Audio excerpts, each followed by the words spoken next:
Good evening. This is Weazel News, and I'm Evan Parker. Tonight, 3 stories you won't want to miss. First, the debut of Snackwell Succulents. Gary Snackwell takes us across San Andreas in search of the best desserts, breaking down the where, what, and why. Then, growing concerns out of Legion Square as new questions emerge surrounding an officer's conduct and mental health. And finally, we recap the latest city council meeting, marking the end of Mayor Zeya Moorison's term and a session filled with controversy and shame. All that coming up next. Weazel News. Hi, my name is Gary. Welcome to Snackwell Succulents.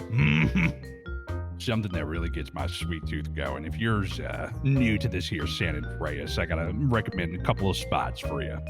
The number one at the very top is gonna be very obvious. It's gonna be Succulents. They're very deliciously cold and very tasty ice creams. Really get me going at night. And then they top it all off with some of them great nice smoothies that they got. You get one of them root beer floats. It's very delicious. You make your way over to that there vineyard up in the hills as well.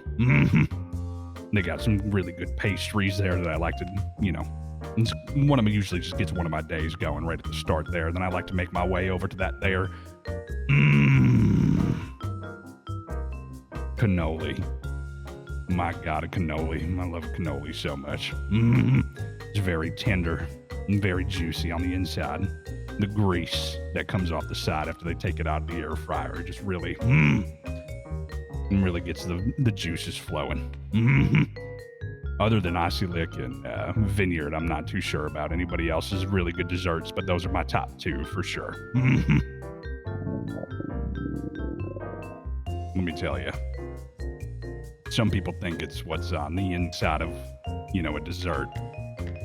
Let me tell you something. It's about the person that makes it.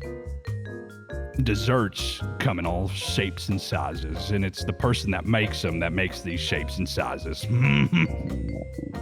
The love that goes into the craft of a dessert, it's just unmatched. If you've got somebody that is as passionate into desserts as I am, that dessert is going to be a lifetime change for you.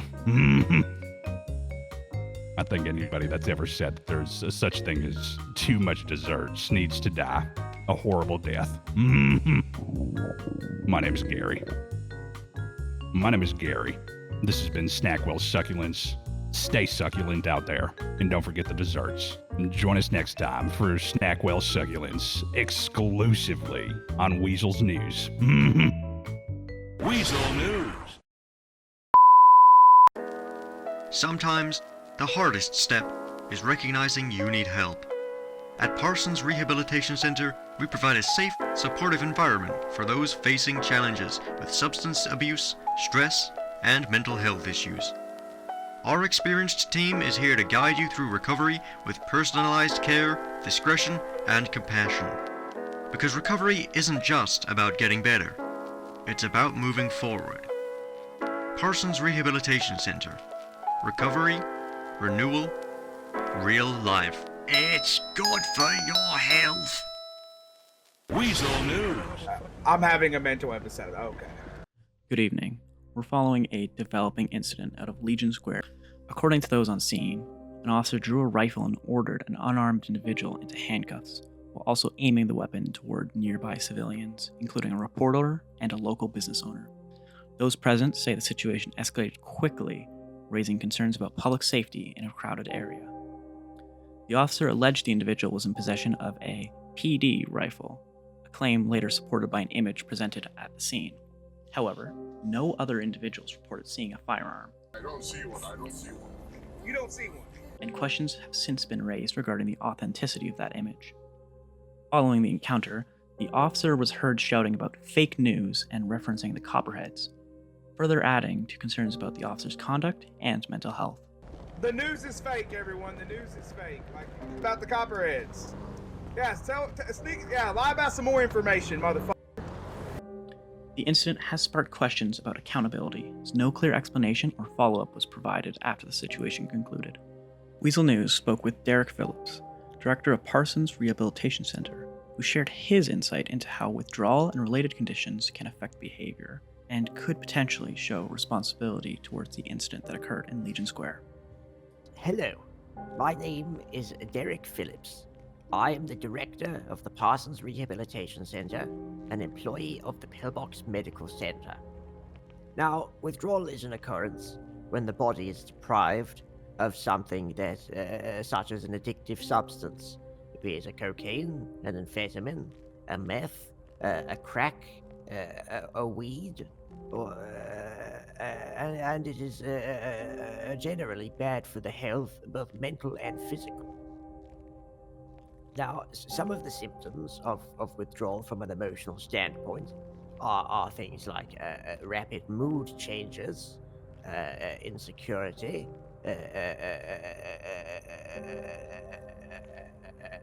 outbursts of anger, impaired judgment, and more likely to equate to rash decisions. And it may even range as severe things like paranoia, hallucinations, erectile dysfunction, and it can most likely make an impact on any high-stress environments, be it a job where lives are on the line, a game of Minecraft where you're fighting the Wither. Yes, anything which really puts stress on the conscience. And these are some of the things to look out in signs of withdrawal. As discussions grow around the events in Legion Square, some are now calling for increased oversight, improved accountability, and expanded mental health support within the LSPD. Weazel News has reached out to the department for comment and will continue to follow the story as more details become available. Weazel News. I don't know, I just found him like this. Paging Dr. Lupo. Paging Dr. Lupo. He's never gonna make it. Not like that. William Kidd to the floor. William Kidd, stand. It's best to just let him go. This is DOA on arrival. Time of death, 2784. Code 67. Weazel News. Good evening. We're recapping the March 27th City Council meeting, marking the final session under Los Santos Mayor Zeya Moorison. First on the agenda, Smiley Slaughter of Lucky Pluckers sought approval for permits to purchase a permanent location in Davis. Slaughter presented details on his current food truck operations, proposed menu, plan for expansion, and plans to recruit new staff. City Council ultimately rejected the application, suggesting he pursue a second food truck before moving into a fixed location. The decision has drawn criticism from the public, as some have pointed out that other businesses have previously been approved for storefronts under similar conditions. Next, Officer Gary Snackwell announced his resignation from the LSPD during the meeting. He accused Chief Faribault and the department's command staff of discrimination. Snackwell claimed, quote, "The LSPD is fatphobic and alleged ongoing bias within the department and their promotional procedure." Finally, a proposal to establish a volunteer fire department was brought forward by a member of the community. The measure passed with 6 votes in favor and 1 abstention, marking a potential expansion of emergency services within the city. With elections approaching, attention now turns to the future leadership of Los Santos. Be sure to stay with Weazel News for upcoming interviews with mayoral candidates and continuing coverage. For Weazel News, I'm Evan Parker. Good night. Weazel News.